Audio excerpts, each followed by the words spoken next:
Dans la ville, la situation est intenable. Des obus explosent, des maisons brûlent, la fumée remplit les caves, l'odeur de brûlé domine toutes les autres. Des quartiers sont en feu et au-dessus du port flottent des nuages de fumée et de suie où voltigent des fragments de papier que l'incendie n'a pas entièrement consumés. Mon expédition en direction des entrepôts et des bâtiments les plus proches a failli se terminer de façon tragique. L'explosion d'un obus tout près m'a rendu complètement sourd pendant quelque temps. Je gisais sur le flanc, à demi mort, dans une position qui n'avait rien de naturel. Le souffle m'avait projeté au pied de la vitrine brisée d'une ancienne boutique. Un homme a surgi. Il m'a saisi par la queue. Je me suis retourné et l'ai mordu violemment au doigt. Il avait faim. Je le voyais dans ses yeux et dans le mouvement de ses mâchoires qu'on devinait sous les joues creuses, et il était résolu à me manger. J'étais sa chance, son unique chance de survie. Il m'a poursuivi en titubant le long de la rue sans parvenir à me rattraper. Je veux retourner sur le bateau, c'est désormais mon seul but. Jusqu'à présent, je n'ai rencontré aucun rat, et il n'y a pas non plus de chiens ni de chats. Ils ont été dévorés par les hommes faméliques et blessés. La panique me saisit. Si le bateau part sans moi, je suis perdu, condamné à demeurer pour toujours dans cette ville effrayante parmi les obus qui explosent, les entrepôts vides et les hommes affamés qui pourchassent les rats. Je cours en direction du port, d'où souffle un vent souillé par les émanations de l'incendie. J'ai dans les narines l'odeur de la fumée et celle des cadavres qui se décomposent sous les ruines. Sur une place, j'aperçois des hommes. Ils se tiennent face à face, les uns contre un mur, en plein soleil, les mains liées derrière le dos, un bandeau noir sur les yeux, les autres à quelque distance pointant leurs fusils. Un bruit de salve. Des hommes ont tué d'autres hommes. Puis ils s'en vont, abandonnant les cadavres dans la poussière et le bourdonnement de grosses mouches bleues.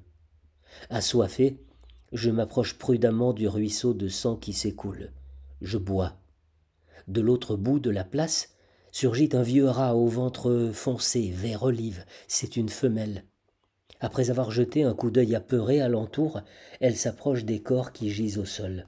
Déjà, elle déchire la peau, arrache des lambeaux de chair fraîche, sanguinolente. Soudain, un sifflement suivi d'un grondement sourd derrière le mur, une avalanche de pierres, de bouts de bois, de briques et de ciment s'abat sur la place, la femelle se retire en hâte dans son trou. Je m'enfuis, puis je reviens. Le vent est tombé. Longtemps j'erre dans les rues désertes, en prenant bien garde de ne pas me laisser écraser par la chute d'une gouttière ou d'un pan de mur. Dans une ruelle, à l'intérieur d'une voiture où le feu couve encore, je distingue un homme à demi carbonisé qui me fixe avec des yeux vitreux.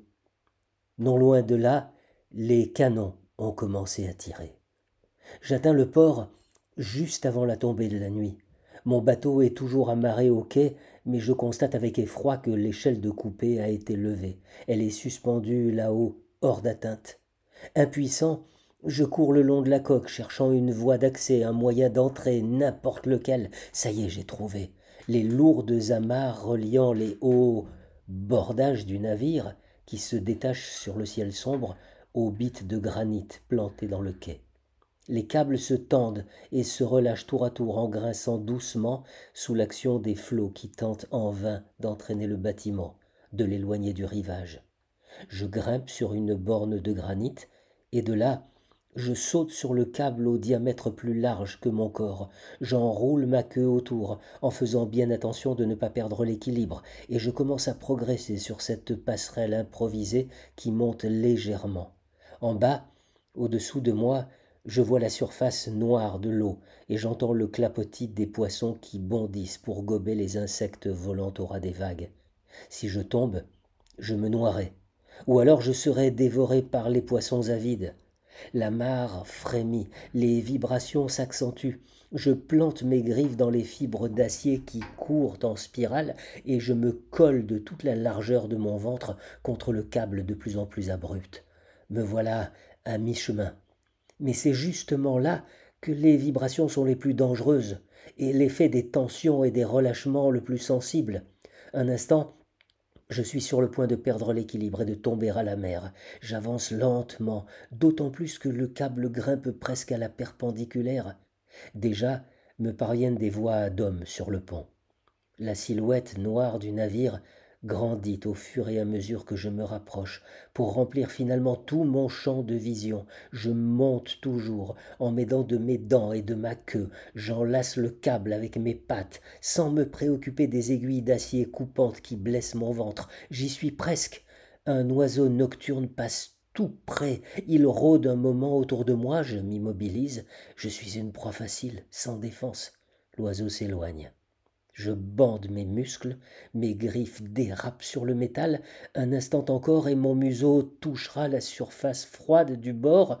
Le gros chat qui somnole sur le pont ronronne avec indifférence.